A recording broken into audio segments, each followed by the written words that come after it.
Have you ever wondered why governments don't just print unlimited money? Think about it. If people are poor, print money. If rent is high, print money. If debt is crushing, print money. It sounds so obvious that it almost feels stupid to ask why we don't do it. More money should mean easier lives, more spending, more comfort. But here's the uncomfortable truth.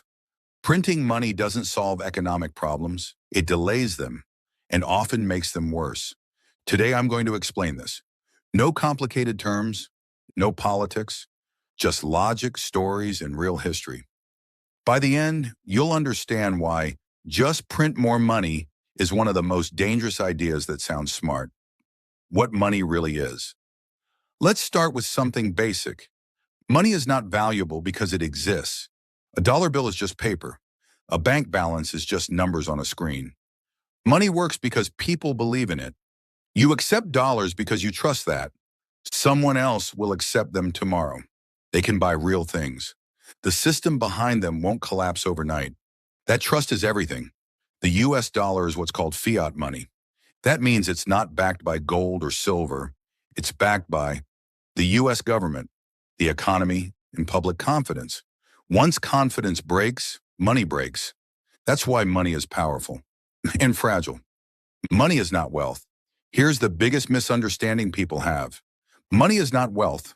Wealth is food, housing, energy, skills, machines, technology, services. Money is just the tool we use to trade those things. Let me tell you a simple story. Imagine a small town with 10 people, 10 pizzas, $100 total money. Each pizza costs $10. Everything is balanced. Now the government prints another $100 overnight. Did more pizzas appear? Number, same ovens, same cooks, same food. But now there's $200 chasing 10 pizzas. What happens? People bid higher to get food. Pizza prices rise to $20. Nobody's richer. Everyone is angrier. That's inflation. Inflation, the invisible tax. Inflation isn't random. It's not bad luck.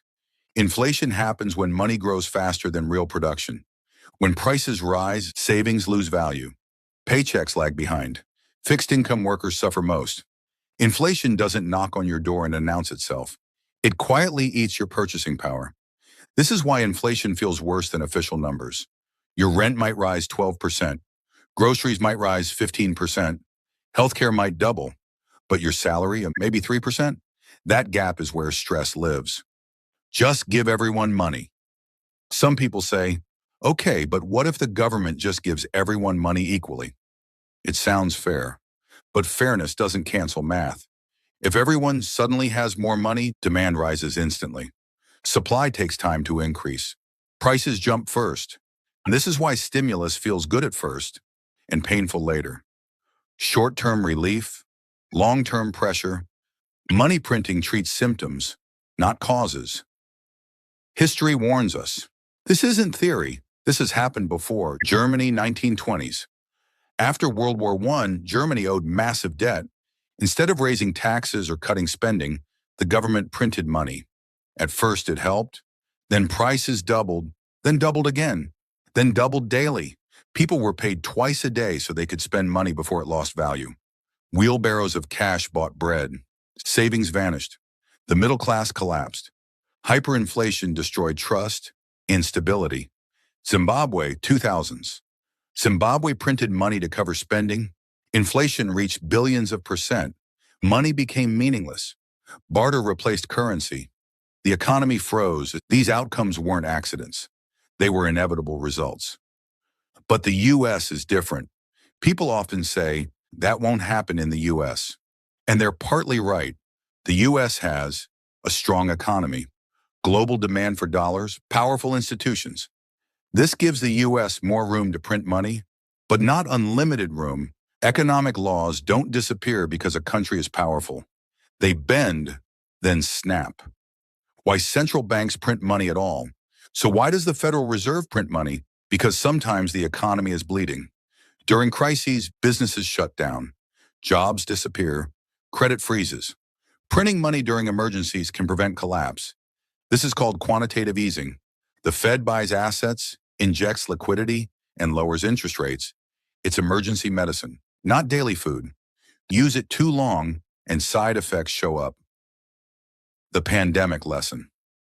During COVID, the economy shut down. Millions lost jobs. Demand collapsed. The government printed trillions. It worked temporarily. But when the economy reopened, money supply was huge. Supply chains were broken. Demand surged. Prices exploded. Inflation wasn't a mystery. It was math catching up. Monetary theory says countries like the US can spend more freely. That's partly true. Governments don't run out of money like households do. But even MMT admits one limit: inflation. You can print money until prices spiral. That's the real constraint. Why printing feels good at first. Money printing creates an illusion of prosperity. Stocks rise, assets inflate, spending increases. But asset owners benefit first. Workers feel it later, through higher prices. This widens inequality. Printing money lifts markets, not living standards. Where real wealth comes from. Here's the truth people avoid. Real wealth comes from productivity, innovation, education, infrastructure, skills.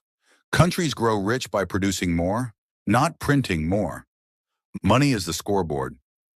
Changing the score doesn't change the game. The hard truth. So why don't governments just print unlimited money? Because money is trust. Trust is fragile. Once broken, it's hard to rebuild. Printing money can delay pain. It cannot erase reality. Prosperity comes from building, not printing. And history proves this again and again.